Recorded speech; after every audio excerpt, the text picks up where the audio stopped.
दोस्तों आज हम लोग बात करते हैं कि भारतीय संविधान हम भारतीय संविधान का रिवीजन करने वाले हैं। भारतीय संविधान में कितनी अनुसूचियां हैं, कितने भाग हैं और कितने आर्टिकल्स हैं, इन सभी की चर्चा आज हम लोग करने वाले हैं। भारतीय संविधान की बात करते हैं। भारतीय संविधान में भारतीय संविधान की बात करते हैं तो 12 अनुसूची 25 भाग और लगभग 450 से अधिक आर्टिकल्स दे रखे हैं। सबसे पहले हम लोग बात करते हैं भारतीय संविधान की अनुसूचियों की, जिनकी संख्या 12 है। मूल भारतीय संविधान में अनुसूचियों की संख्या 8 थी। यानी मूल भारतीय संविधान में अनुसूचियों की संख्या 8 थी, जो कि वर्तमान भारतीय संविधान में 12 अनुसूचियां हो गई हैं। इसमें सभी की बात करते हैं एक एक से। पहली जो अनुसूची है वो संघ और इसके राज्य क्षेत्र से संबंधित है। दूसरी अनुसूची संवैधानिक पदाधिकारियों के वेतन भत्ते और पेंशन से संबंधित है, जिसके अंतर्गत आपके आते हैं राष्ट्रपति, उपराष्ट्रपति, राज्यपाल, लोकसभा के अध्यक्ष, उपाध्यक्ष, विधानसभा के अध्यक्ष, उपाध्यक्ष, राज्यसभा के सभापति, उपसभापति, विधान परिषद के सभापति, उपसभापति, हाईकोर्ट के जज और सुप्रीम कोर्ट के जज और एक बार आते हैं computer auditor general of India, Bharat के नियंत्रक एवं महालेखा परीक्षक। इसके बाद तीसरी अनुसूची की बात करते हैं। तीसरी अनुसूची जो है वो शपथ या प्रतिज्ञा से संबंधित है। जो लोग ईश्वर में विश्वास रखते हैं वो शपथ लेते हैं, जो लोग ईश्वर में विश्वास नहीं रखते हैं वो प्रतिज्ञा लेते हैं, यानी प्रतिज्ञा करते हैं। इसके अंतर्गत आप लोग देखा जाए तो राष्ट्रपति, उपराष्ट्रपति और राज्यपाल, यदि इन 3 पदों को छोड़ दिया जाए तो बाकी की सभी की शपथ इसी में दे रखी है। अब बात आती है राष्ट्रपति शपथ क्या है, तो राष्ट्रपति शपथ आप लोग आर्टिकल 60 के अंतर्गत दी गई है। उपराष्ट्रपति शपथ आर्टिकल 69 के अंतर्गत दी गई है और राज्यपाल की जो शपथ है वो आर्टिकल 159 159 के अंतर्गत दी गई है। चौथी जो अनुसूची है वो आप लोगों की राज्यों और केंद्र शासित प्रदेशों के लिए राज्यसभा की सीटों के आवंटन से संबंधित है। बात करते हैं 5वीं अनुसूची की, तो फिफ्थ शेड्यूल यानी कि 5वीं अनुसूची जो है वो अनुशासन यानी बोल सकते हैं यानी ये बोल सकते हैं अनुसूचित जाति और जनजाति क्षेत्रों के प्रशासन से संबंधित है। छठी जो अनुसूची है उसमें 4 राज्यों की चर्चा की गई है। उसके अंतर्गत आपने असम, मेघालय, त्रिपुरा और मिजोरम आते हैं। इसके बाद बात करते हैं 7वीं अनुसूची। 7वीं अनुसूची में शक्तियों का विभाजन किया गया है, यानी शक्तियों का विकेंद्रीकरण किया गया है। शक्तियों का विकेंद्रीकरण से मतलब है कि यहाँ पर शक्तियों में बंटवारा किया गया है, यानी कि डिसेंट्रलाइज किया गया है शक्तियों को। तो इसके अंदर आपको 3 प्रकार की सूची पढ़ने को मिलती है अपन को। पहली जो अनुसूची है उसका नाम है संघ सूची, जिसे कहते हैं यूनियन लिस्ट। संघ सूची में आपने जो विषय थे वो आपने 97 से बढ़कर के 100 हो गए हैं। दूसरी जो अनुसूची मिलती है उसे राज्य सूची कहते हैं। राज्य सूची के अंतर्गत विषय 64 से घटकर 61 रह गए हैं। और इसके बाद जो सूची आती है वो आप लोगों की समवर्ती सूची यानी कि कंकरेंट लिस्ट। समवर्ती सूची के अंतर्गत विषय पहले 47 थे, अब जो बढ़कर के 52 हो गए हैं। इसके बाद एक और सूची मिलती है जो मिलती है अवशिष्ट सूची, यानी अवशिष्ट विषय। अवशिष्ट विषय जो होते हैं वो आप लोगों के केंद्र सरकार के अधीन होते हैं। इस पर कानून बनाने का अधिकार केंद्र सरकार को होता है। इसके अंदर हमने 3 सूचियां पढ़ी। पहली जो अनुसूची राज्य सूची, पहली जो सूची थी उसका नाम था संघ सूची। संघ सूची पर कानून बनाने का अधिकार केवल केंद्र सरकार को होता है और राज्य सूची के विषयों पर कानून बनाने का अधिकार राज्य सरकार को होता है और संबंधित सूची के विषयों पर कानून बनाने का अधिकार केंद्र और राज्य दोनों को होता है। इसके बाद बात करते हैं 8वीं अनुसूची की। 8वीं अनुसूची के अंतर्गत 22 भाषाओं का उल्लेख किया गया है, लेकिन वर्तमान भारतीय संविधान में 22 भाषाएं हैं, लेकिन वो संविधान जब था उस समय केवल और केवल इसमें 14 भाषाएं थी। अब बात करते हैं किस प्रकार से 8 भाषाओं को जोड़ा गया है। तो पहला जो संविधान यानी एक संविधान संशोधन किया जाता है 21वां संविधान संशोधन अधिनियम यानी कि 21st कॉन्स्टिट्यूशन अमेंडमेंट एक्ट 1967 में किया जाता है। इसके द्वारा एक भाषा जुड़ी जाती है सिंधी। फिर उसके बाद 71st कॉन्स्टिट्यूशन अमेंडमेंट एक्ट किया जाता है, यानी कि 71वां संविधान संशोधन अधिनियम किया जाता है, जिसके द्वारा 3 भाषाओं को जोड़ा जाता है। उसमें से एक नेपाली, मणिपुरी और खंगोली थी। ठीक है। इसके बाद आप लोगों को 12वें संविधान संशोधन अधिनियम किया जाता है 2003 में। इसके द्वारा आपने 4 भाषाओं को जोड़ा जाता है, बोडो, डोगरी, मैथाली और संताली। इस प्रकार देखा तो कुल भारतीय संविधान में कुल भाषाएं कितनी होंगी 22। इस पर बात करते हैं 9वीं अनुसूची।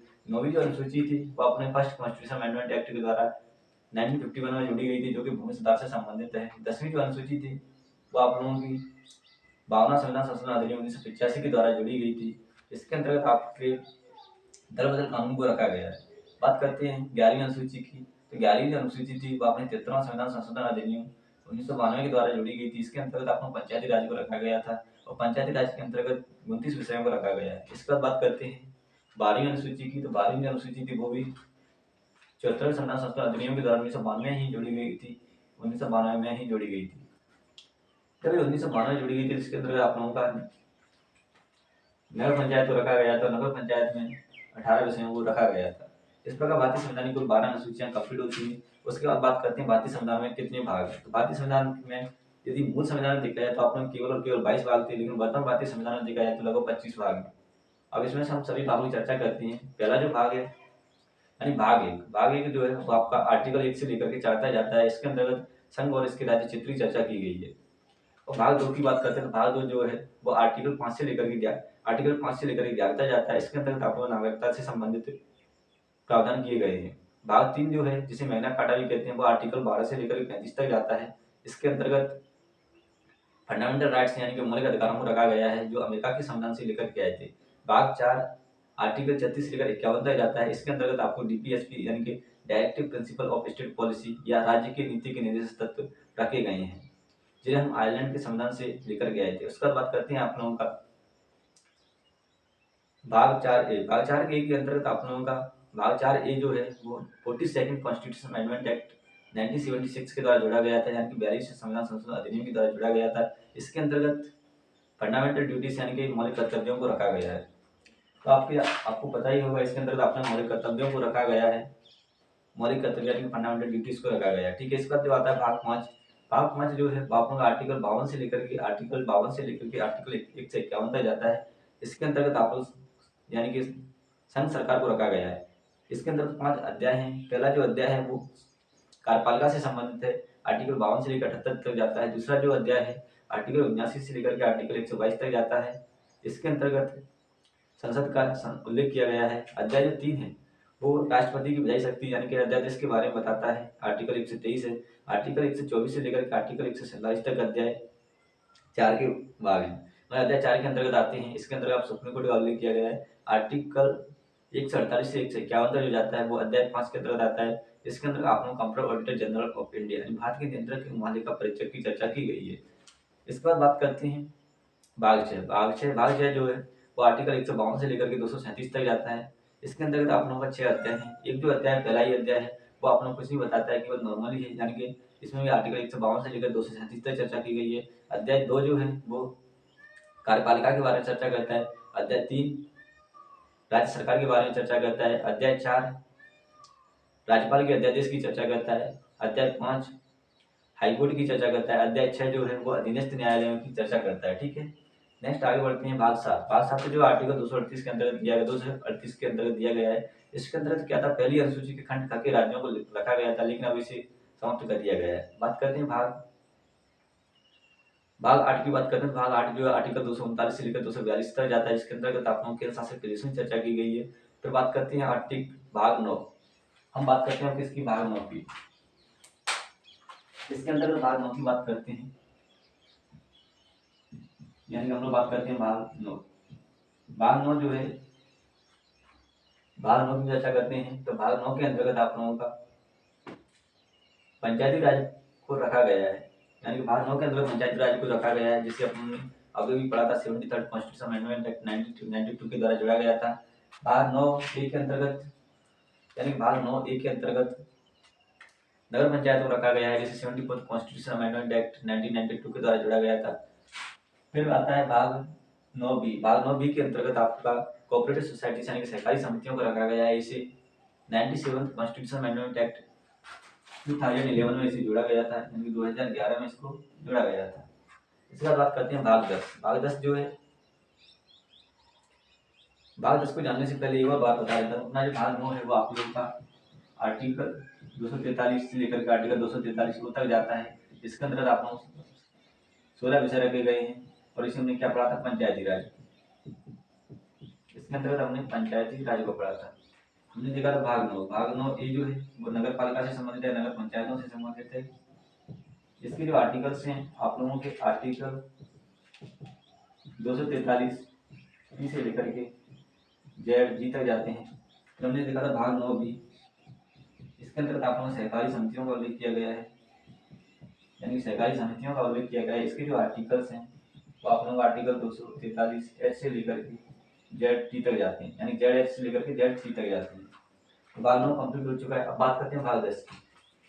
भाग 10 जो है अनुसूचित जाति जनजातियों के प्रशासन के बारे में उल्लेख करता है। इसके अंतर्गत आप लोगों का आर्टिकल 244 और आर्टिकल 244 को रखा गया है। इसका बात करते हैं भाग 11 की बात करते हैं तो आर्टिकल 245 से लेकर के 264 तक जाता है, नहीं आर्टिकल 245 से लेकर 263 तक जाता है। इसके अंतर्गत आप लोग केंद्र और राज्यों के बीच क्या संबंध रहेंगे, विधायी संबंध, उनके बारे में उल्लेख किया गया है, ठीक है। उसके बाद बात करते हैं भाग 12। भाग 12 जो है आर्टिकल 264 से लेकर के आर्टिकल 300A तक जाता है। इसके अंतर्गत आप लोगों का वित्त, संपत्ति, वाद और संविधान को रखा गया है, ठीक है। इस पर बात करते हैं भाग 13। भाग 13 जो आर्टिकल 301 से लेकर के 307 तक जाता है, यानी भाग 13 आर्टिकल 301 से लेकर के 307 तक जाता है। इसके अंतर्गत संघ राज्य क्षेत्र के भीतर व्यापार, वाणिज्य और समागम की स्वतंत्रता को रखा गया है। भाग 12 हो चुका है, भाग 13 हो चुका है। भाग 13 क्या हो गया, आर्टिकल 301 से लेकर 307 तक है। इसके अंतर्गत अपने संघ राज्य क्षेत्र के भीतर व्यापार, वाणिज्य और समागम की स्वतंत्रता की चर्चा की गई है। इसके बाद बात करते हैं भाग 14 की। तो भाग 14 जो है वो अपन भाग 14 के अंदर क्या अपने लोक सेवाओं की चर्चा की गई है। इसके अंदर भी 2 अध्याय हैं। अध्याय जो पहला है वो 308 से लेकर के 314 तक जाता है, जिसके अंदर लोक सेवाओं की चर्चा की गई है। अध्याय दूसरा जो है आर्टिकल 315 से लेकर के 323 तक जाता है, जिसके अंदर आप लोगों लोक सेवा आयोग की चर्चा की गई है। इसके अंदर आप यूपीएससी को रखा गया है, स्टेट पीएससी को रखा गया है, ठीक है। नेक्स्ट बात करते हैं भाग 14 का ए। भाग 14 का जो ए है वो आप लोगों का ट्रिब्यूनल साइंस से संबंधित है। इसके अंदर 2 आर्टिकल्स दे रखे हैं, 14A 14B, उनकी बात बाद में करते हैं। इस बार बात करते हैं भाग 15। भाग 15 जो है आपका वो इलेक्शन कमीशन ऑफ इंडिया यानी भारतीय निर्वाचन आयोग की चर्चा करता है, इलेक्शन कमीशन ऑफ इंडिया, जो कि आर्टिकल 324 से लेकर 329 तक दे रखे हैं। इसके बाद आता है भाग 16। भाग 16 जो है आर्टिकल 330 से लेकर के 330 से लेकर के 342 तक दे रखे हैं। इसके अंतर्गत आप लोगों का कुछ वर्गों से संबंधित विशेष प्रावधान किए गए हैं, जैसे कि SC ST OBC इन सबसे संबंधित कुछ प्रावधान किए गए हैं, वो आप लोगों का भाग 16 के अंतर्गत दे रखे हैं। भाग 17 की बात करते हैं, आर्टिकल 343 से लेकर के 351 तक जाता है। इसके अंतर्गत आप लोगों का राजभाषाओं को उल्लेख किया गया है, यानी कि ऑफिशियल लैंग्वेज, ठीक है। उसके बाद बात करते हैं भाग 18। भाग 18 जो अपना आपातकालीन प्रावधान करता है, यानी आर्टिकल 352 से लेकर के 307 तक जाता है। इसके अंदर 3 आर्टिकल्स अपने इंपोर्टेंट है, 352, 356, 360, यानी कि राष्ट्रीय आपातकाल, राष्ट्रपति शासन और वित्तीय आपातकाल, इन सब की चर्चा बाद में करते हैं। भाग 18 हो चुका है। इसके बाद बात करते हैं भाग 19। भाग 19 जो आर्टिकल 361 से लेकर 367 तक जाता है। इसके अंदर आप लोगों का प्रकरण की चर्चा की गई है, संविधान की चर्चा की गई है। नेक्स्ट बात करते हैं भाग 20। भाग 20 जो आर्टिकल 368 आता है, इसके अंतर्गत संविधान संशोधन प्रक्रिया से संबंधित है। भाग 20 के बाद आता है भाग 21। भाग 21 जो आर्टिकल 372 से लेकर के 392 तक जाता है। इसके अंतर्गत आप लोग संक्रमणशील है, अस्थायी है, परमानेंट नहीं है, ठीक है। और कुछ राज्यों में संबंधित विशेष प्रावधान भी किए गए हैं। बात करते हैं भाग 22 की। अपना जो भाग 22 है वो आर्टिकल 393 से लेकर 395 तक जाता है। इसी के अंतर्गत इस बात का उल्लेख किया गया भारत के संविधान का नाम क्या होगा, उसका संक्षिप्त नाम क्या होगा, और जो जब हमारा जो भारत का संविधान था 26 नवंबर 1949 को बनकर तैयार हो गया था, उसमें कितने आर्टिकल्स लागू किए गए थे वो भी इसमें लिखे गए हैं। इसका बात करते हैं भारतीय संविधान के अनुच्छेदों की, ठीक है।